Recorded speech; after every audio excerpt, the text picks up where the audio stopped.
It has been a dream come true. It's just the way it's supposed to be for you. Yes. Yeah. Oh my gosh, I really love you. So, I guess when I was 18 years old, I had kind of like near-death experience and really woke me up. And then I just got so many information that kind of, I got the pieces of truth, and now you make it a whole system. And it was so wonderful when I heard your words. I just, oh my God, that's what I figured out. I know that I want to feel good. I know that feeling good is important, but I don't know why, like, feeling good will make those things manifest, but you just did it all. But now I have a question. Like, really, you don't believe me, like, I have so many friends, but I couldn't tell anything to them because I know no one understands me. And yeah, because nobody wants to be happy. You really should keep that to yourself. And I tell my friend, I have to come here to see you because I feel like you're the only person who understands me. I mean, that is the truth, you know. And whenever I feel sad, my friends, when they feel sad, they all come here to ask me questions. They're like, I know you're going to tell me how I'm going to do it because you always give me the perfect answer.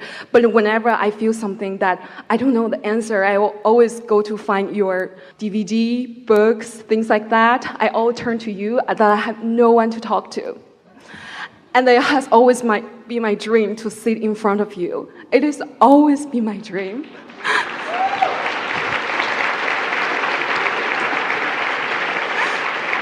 So the question is, when I was 19 years old, when I was looking back, I have nothing to feel happy about. But I figured out a way that I could feel happy. And I was really, really happy that I had nothing to happy about. And I have physical pain at that time. We're just going to interrupt just briefly. So you found unconditional happiness? Yes. There was nothing to feel happy about. Yes. But you found a way to feel happy. Yes. And then now I feel so sad because all of the beautiful things manifest. I had the best 5 years. So wait.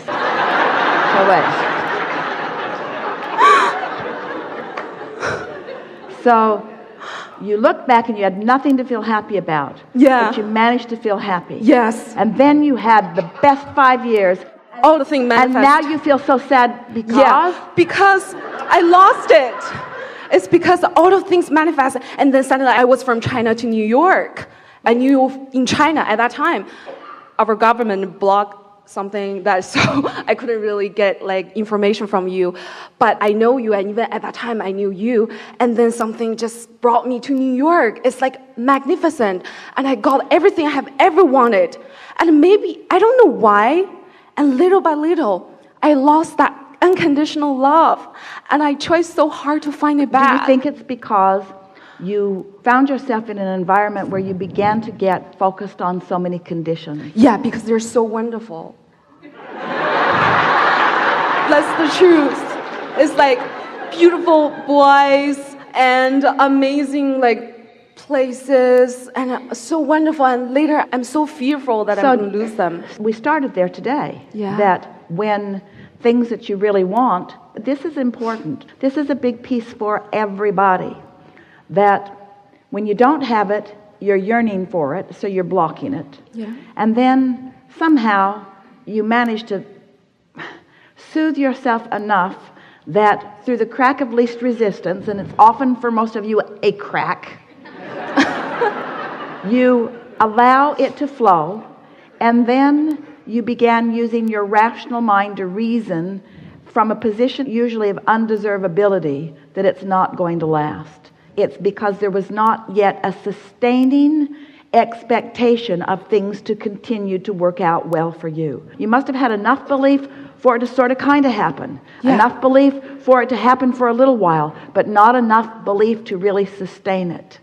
And there's something sort of irrational about that, because you would think that if it's happening, that it would give you more reason to expect it to happen. But that is the pitfall of the conditional love that so many of you are living. In other words, it's that if it could be here, it could be gone. You're using the conditions to work against yourself. It will not be until you find that place where you just know your rightness, your goodness, your blessedness, your deservability, that you will be able to sustain this energy stream that you so much want. Can I give you Yes. an example? Endless, yes. For example, sometimes I try to figure out a way to think about. Like, for example, before I really want to be a professional dancer, but for some reason, when I was little, I couldn't. And then I got here in New York. I find so many amazing dancers. And now I'm kind of old to compare with professional dancers. I'm like 25. And they're literally like a 16. And I see them that I hurt so much that I don't know how I'm going to get it like this lifetime. And you said maybe it's about feeling. Now, isn't this interesting that she's 25 and already feeling shortage of youthfulness? Yes. Using a comparison of 16 in order to club herself over the head. And those who are slightly older, like Esther, want to kill you.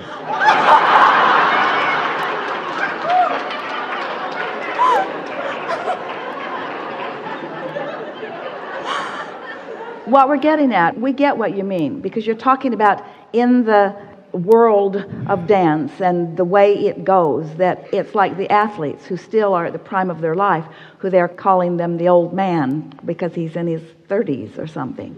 But the point that we want to make back to you is, do you see how humans can take even the best of conditions and use them against themselves? Yes, yes.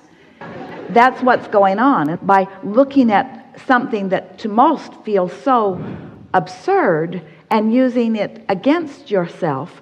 So the question is, why do I do that? Why would I not be advocating for my benefit? Why would I not be emphasizing for my benefit? And the reason is because you are in a physical world where so many are making so many comparisons. You live in a very conditionally oriented world, and it isn't working out very well for any of you.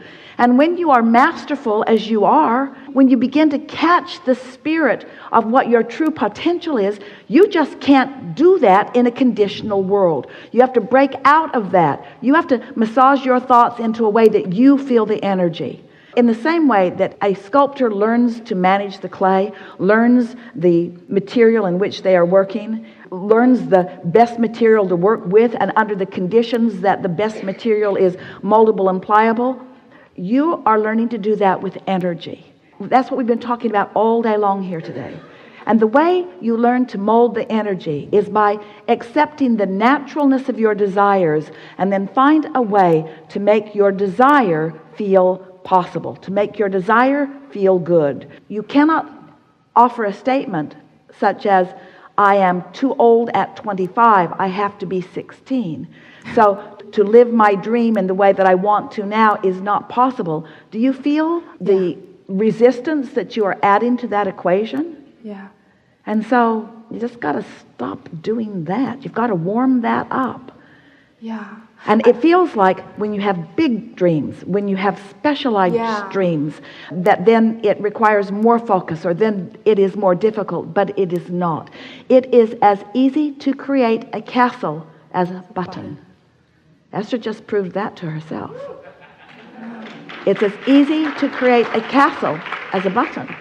So now I've been trying a long time that I want to find that kind of unconditional love that I was having before, when I had nothing to be happy about. But it feels so hard. So start there. So stop saying those words, first of all. But start there by saying, when I had nothing, I found it. And now I have so much more, I'm having a hard time finding it. So you've got to ask yourself, what is the difference? When you had nothing and you were reaching for everything, there was no resistance. But when you feel like you have everything that you are now going to lose, now there's resistance. Isn't that interesting? Yeah.